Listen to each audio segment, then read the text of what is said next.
Olá pessoas, quem fala aqui é Belmiro, bem-vindos e bem-vindas ao nosso podcast. Esse podcast da Estúdio Sala de Aula, gravado com o aplicativo Anchor, Anchor.fm. Então recomendo, se vocês quiserem acompanhar melhor nos podcasts, também produzir o seu próprio podcast, grave com o Anchor, em que você não tem que pagar nada e também não tem limite de armazenamento. Então, sem mais delongas, vamos então para o nosso episódio.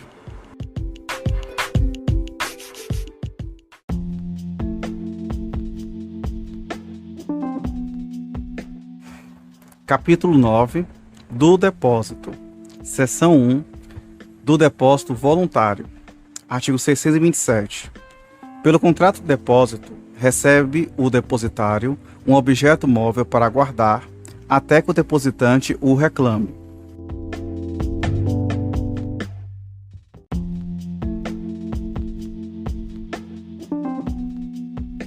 Artigo 628.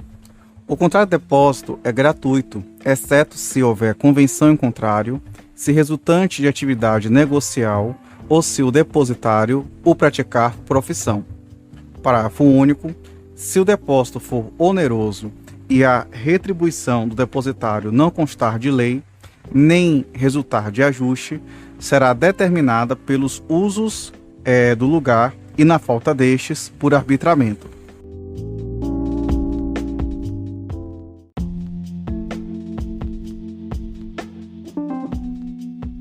Artigo 629. O depositário é obrigado a ter na guarda e conservação da coisa depositada o cuidado e diligência que costuma com que lhe pertence, bem como a restituí-la com todos os frutos e acrescidos, quando o exija o depositante.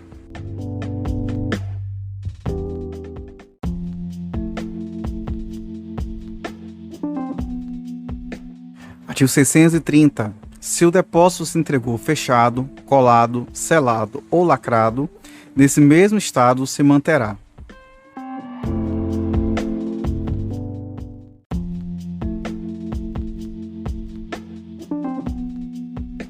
Artigo 631.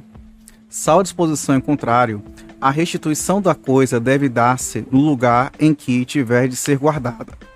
A despesa de restituição corre por conta do depositante.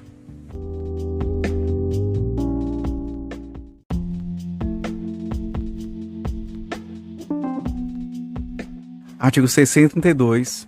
Se a coisa houver sido depositada no interesse terceiro e o depositário tiver sido cientificado deste fato pelo depositante, não poderá ele exonerar-se, restituindo a coisa a este, sem consentimento daquele.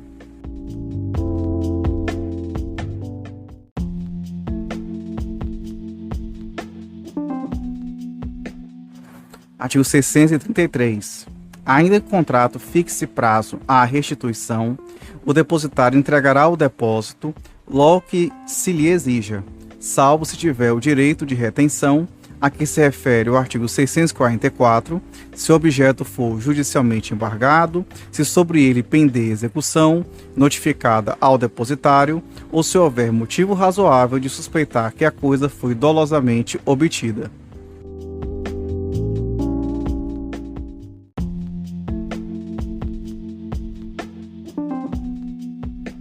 Artigo 634. No caso do artigo antecedente, última parte, o depositário, expondo o fundamento da suspeita, requererá que se recolha o objeto ao depósito público.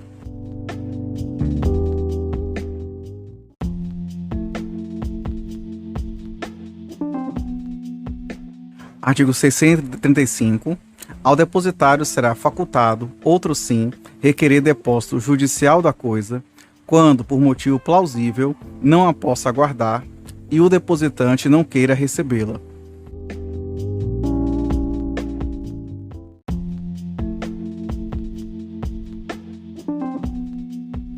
Artigo 636. O depositário, que por força maior houver perdido a coisa depositada e recebido outra em seu lugar, é obrigado a entregar a segunda ao depositante e ceder-lhe as ações que, no caso tiver contra o terceiro responsável pela restituição da primeira.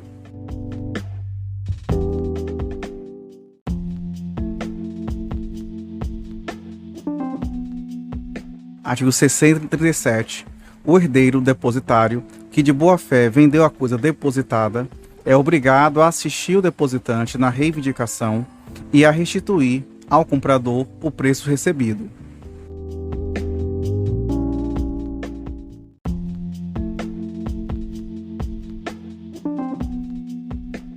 Artigo 638. Salvo os casos previstos nos artigos 633 e 634, não poderá o depositário furtar-se à restituição do depósito, alegando não pertencer a coisa ao depositante ou opondo compensação, exceto se no depósito se fundar.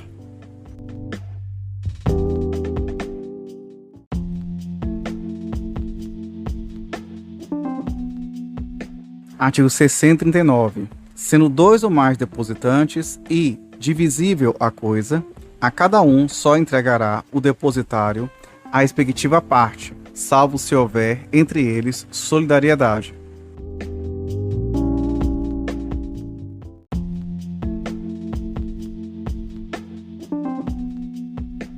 Artigo 640. Sob pena de responder por perdas e danos, não poderá o depositário, sem licença expressa do depositante, servir-se da coisa depositada, nem a dar em depósito a outrem. Parágrafo único.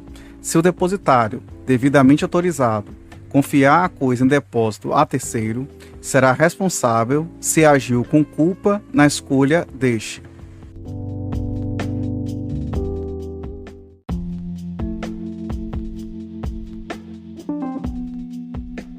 Artigo 641. Se o depositário se tornar incapaz, a pessoa que lhe assumir a administração dos bens diligenciará imediatamente restituir a coisa depositada e, não querendo ou não podendo o depositante recebê-la, recolher-la ao depósito público ou promoverá a nomeação de outro depositário.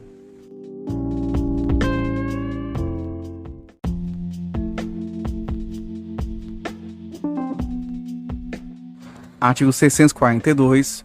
O depositário não responde pelos casos de força maior, mas, para que lhe valha a escusa, terá de prová-los.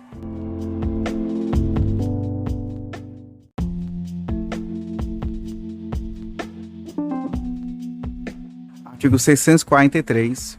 O depositante é obrigado a pagar ao depositário as despesas feitas com a coisa e os prejuízos que do depósito provierem.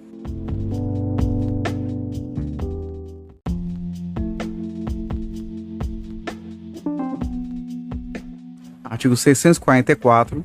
O depositário poderá reter o depósito até que se lhe pague a retribuição devida, o líquido valor das despesas ou os prejuízos a que se refere o artigo anterior, provando imediatamente esses prejuízos ou essas despesas. Parágrafo único.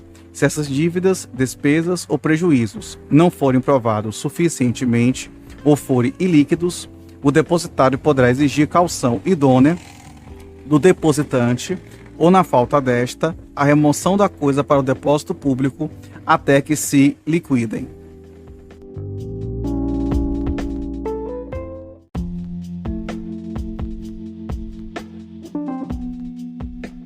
Artigo 645. O depósito de coisas fungíveis em que o depositário se obriga a restituir objetos do mesmo gênero, qualidade e quantidade, regular-se-á pelo disposto acerca do mútuo.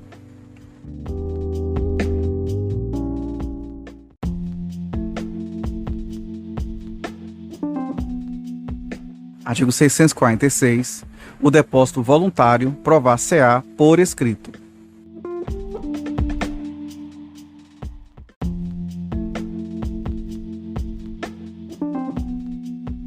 Seção 2. Do depósito necessário. Artigo 647. É depósito necessário. Inciso 1.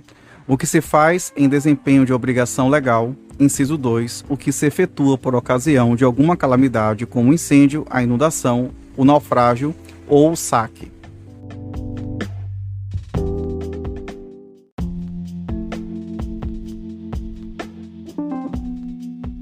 Artigo 648. O depósito que se refere ao inciso 1 do artigo antecedente reger-se-á pela disposição da respectiva lei e, no silêncio ou deficiência dela, pelas concernentes ao depósito voluntário. Parágrafo único. As disposições deste artigo aplicam-se aos depósitos previstos no inciso 2 do artigo antecedente, podendo estes certificarem-se por qualquer meio de prova.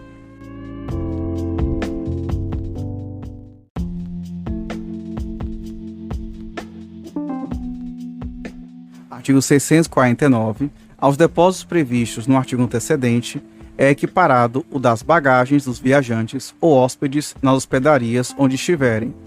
Parágrafo único. Os hospedeiros responderão como depositários, assim como pelos furtos e roubos que perpetrarem as pessoas empregadas ou admitidas nos seus estabelecimentos.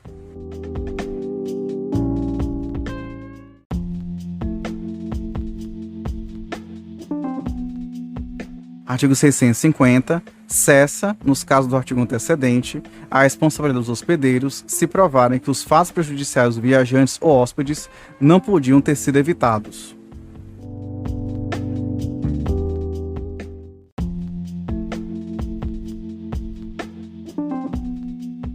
Artigo 651. O depósito necessário não se presume gratuito.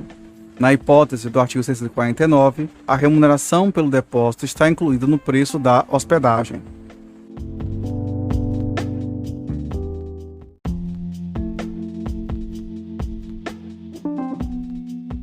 Artigo 652. Seja o depósito voluntário ou necessário, o depositário que não restituir, quando exigido, será compelido a fazê-lo mediante prisão não excedente a 1 ano e a ressarcir os prejuízos.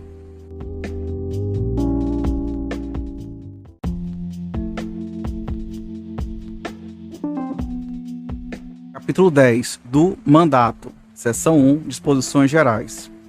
Artigo 653. Opera-se o mandato quando alguém recebe de outrem poderes para, em seu nome, praticar atos ou administrar interesses. A procuração é um instrumento do mandato.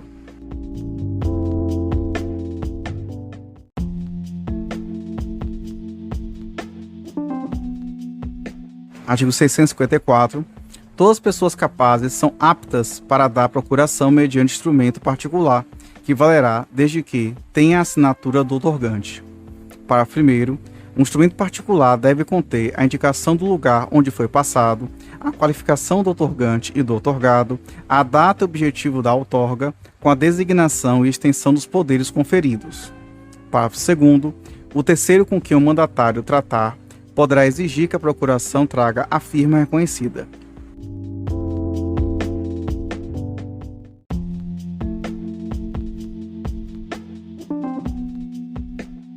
Artigo 655.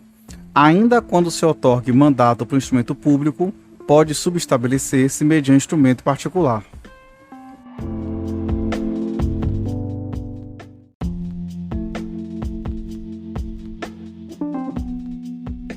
Artigo 656. O mandato pode ser expresso ou tácito, verbal ou escrito. Artigo 657. A outorga do mandato está sujeita à forma exigida por lei para o ato a ser praticado. Não se admite mandato verbal quando o ato deva ser celebrado por escrito.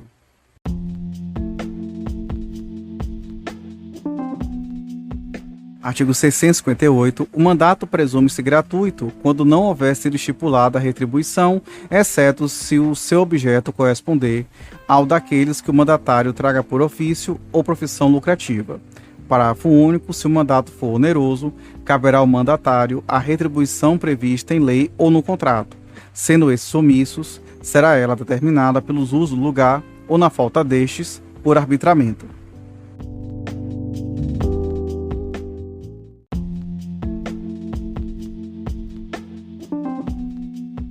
Artigo 659. A aceitação do mandato pode ser tácita e resulta do começo de execução.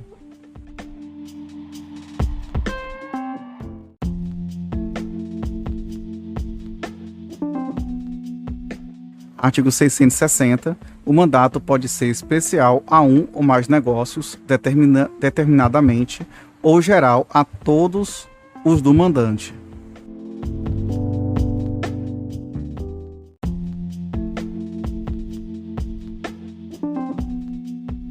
Artigo 661. O mandato, em termos gerais, só confere poderes de administração. Parágrafo 1º. Para alienar, hipotecar, transigir ou praticar outros quaisquer atos que exorbitem da administração ordinária, depende a procuração de poderes especiais e expressos. Parágrafo 2º. O poder de transigir não importa o de firmar compromisso.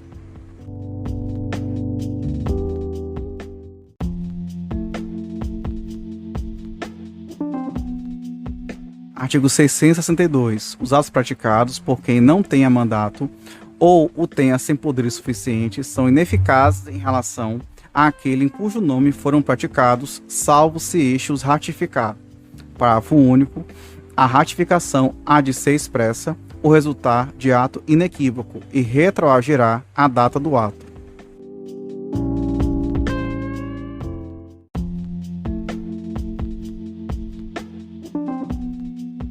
Artigo 663. Sempre que o mandatário estipular negócios expressamente em nome do mandante, será este o único responsável. Ficará, porém, o mandatário pessoalmente obrigado, se agir no seu próprio nome, ainda que o negócio seja de conta do mandante.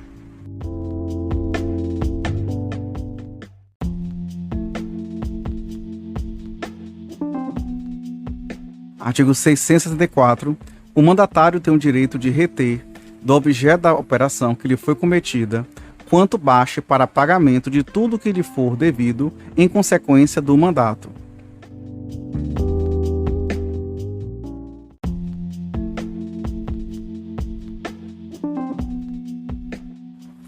Artigo 665. O mandatário que exceder os poderes do mandato ou proceder contra eles será considerado mero gestor de negócios, enquanto o mandante lhe não ratificar os atos.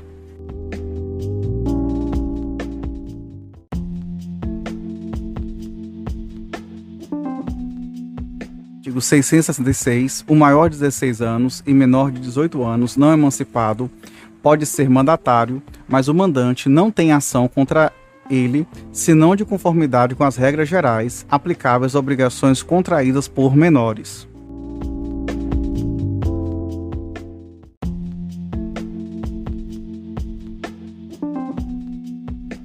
Seção 2. Das obrigações do mandatário. Artigo 667.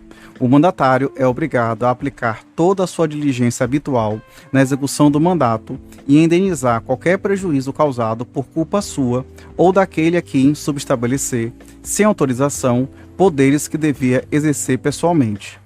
Parágrafo 1º. Se, não obstante proibição do mandante, o mandatário se fizer substituir na execução do mandato, responderá ao seu constituinte pelos prejuízos ocorridos sob a gerência do substituto, embora provenientes de caso fortuito, salvo provando que o caso teria sobrevindo, ainda que não tivesse havido subestabelecimento. Parágrafo 2º. Havendo poderes para subestabelecer, só serão imputáveis ao mandatário os danos causados pelo subestabelecido, se tiver agido com culpa na escolha deste ou nas instruções dadas a ele. Parágrafo 3º. Se a proibição de subestabelecer constar da procuração, os atos praticados pelo subestabelecido não obrigam o mandante, salvo ratificação expressa que retroagirá a data do ato. Parágrafo 4º. Sendo omissa a procuração quanto ao subestabelecimento, o procurador será responsável se o subestabelecido proceder culposamente.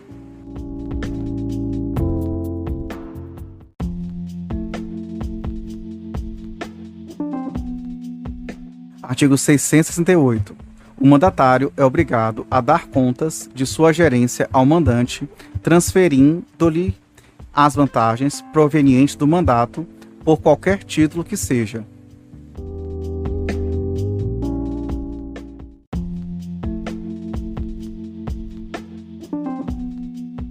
Artigo 669.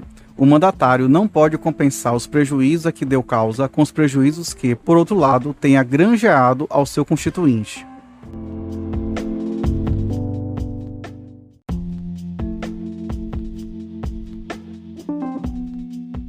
Artigo 670. Pelas somas que devia entregar ao mandante ou recebeu para despesa, mas empregou em proveito seu, pagará ao mandatário juros desde o momento em que abusou.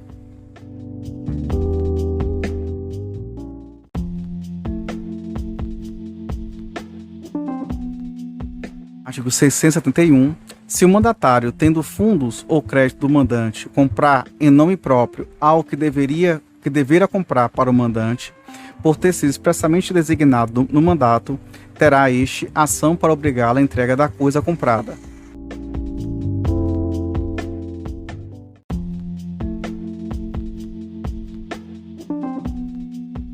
Artigo 672. Sendo dois ou mais os mandatários nomeados no mesmo instrumento, qualquer deles poderá exercer os poderes outorgados, se não forem expressamente declarados conjuntos, nem especificamente designados para atos diferentes ou subordinados a atos sucessivos. Se os mandatários forem declarados conjuntos, não terá eficácia o ato praticado sem interferência de todos, salvo havendo ratificação que retroagirá à data do ato.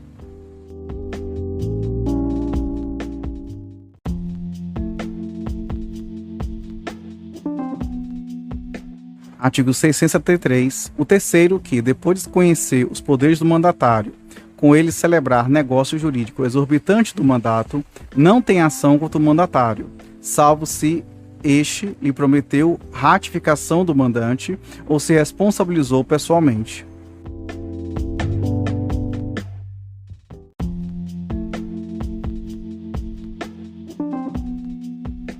Artigo 674. Embora ciente da morte, interdição ou mudança de estado do mandante, deve o mandatário concluir o negócio já começado, se houver perigo na demora.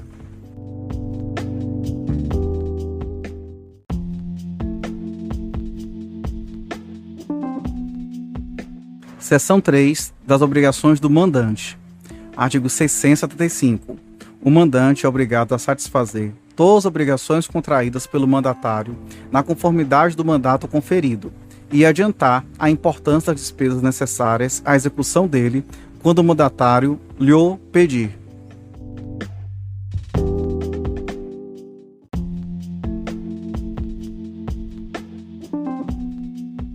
Artigo 676. É obrigado o mandante a pagar ao mandatário a remuneração ajustada e as despesas de execução do mandato, ainda que o negócio não surta o esperado efeito, salvo tendo o mandatário culpa.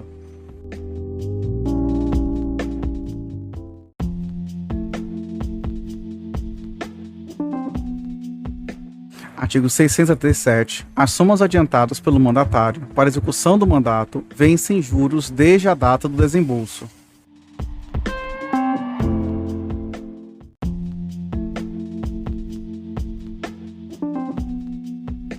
Artigo 678. É igualmente obrigado o mandante a ressarcir ao mandatário as perdas que este sofrer com a execução do mandato, sempre que não resultem de culpa sua ou de excesso de poderes.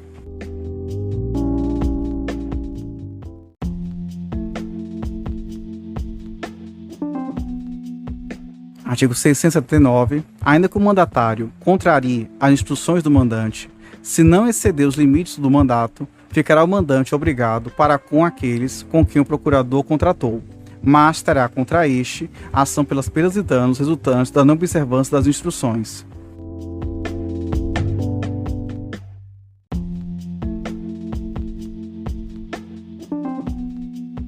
Artigo 680. Se o mandato for outorgado por duas ou mais pessoas e para negócio comum, cada uma ficar solidariamente responsável ao mandatário por todos os compromissos e efeitos do mandato, salvo o direito regressivo pelas quantias que pagar contra os outros mandantes.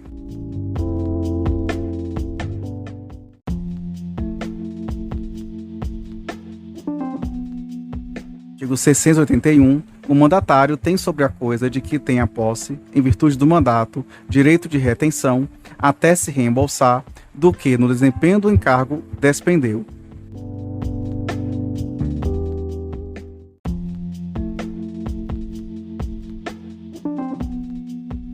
Seção 4. Da extinção do mandato. Artigo 682.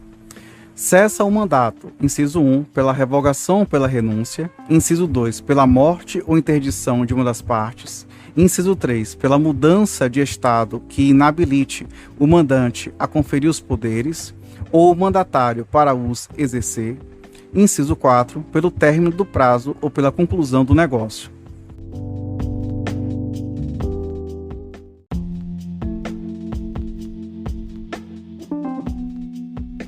Artigo 683. Quando o mandato contiver cláusula de revogabilidade e o mandante o revogar, pagará perdas e danos.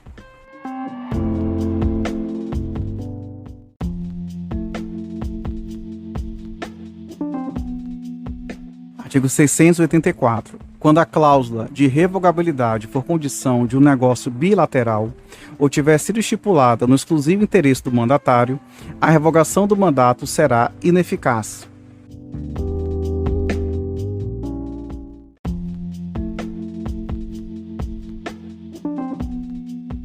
Artigo 685.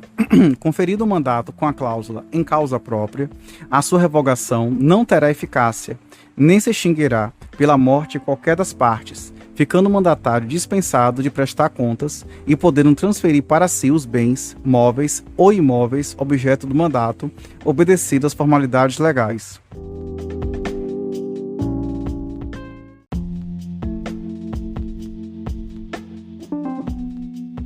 Artigo 686. A revogação do mandato notificada somente ao mandatário não se pode opor aos terceiros que, ignorando-a de boa-fé, com ele trataram, mas ficam salvas ao constituinte as ações que, no caso, lhe possam caber contra o procurador. Parágrafo único. É irrevogável o mandato e contenha poderes de cumprimento ou confirmação de negócios encetados aos quais se ache vinculado.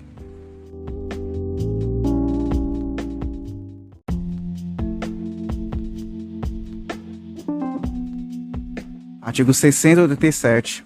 Tanto que for comunicada ao mandatário a nomeação de outro para o mesmo negócio, considerar-se-á revogado o mandato anterior.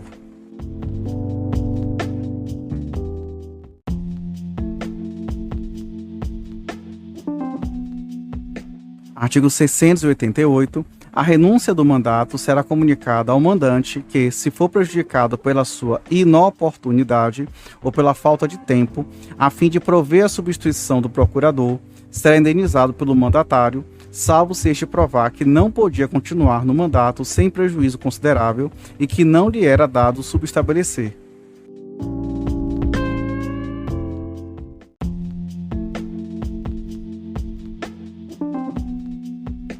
Artigo 689.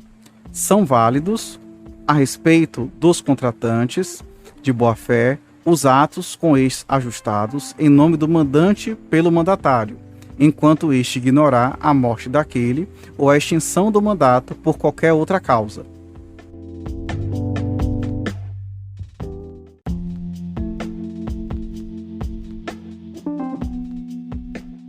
Artigo 690. Se falecer o mandatário, pendente o negócio a ele cometido, os herdeiros, tendo ciência do mandato, avisarão o mandante e providenciarão a bem dele, como as circunstâncias exigirem.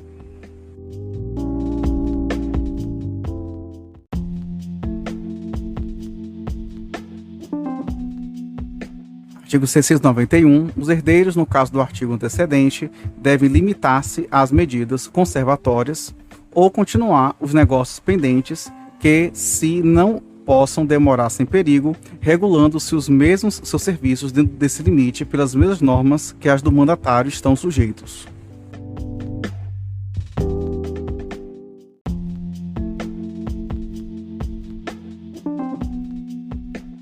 Seção 5 do mandato judicial, artigo 692.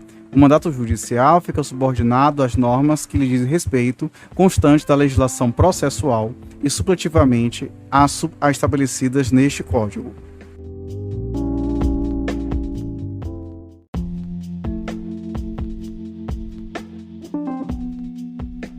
Artigo 657. A outorga do mandato está sujeita à forma exigida por lei para o ato a ser praticado. Não se admite mandato verbal quando o ato deva ser celebrado por escrito.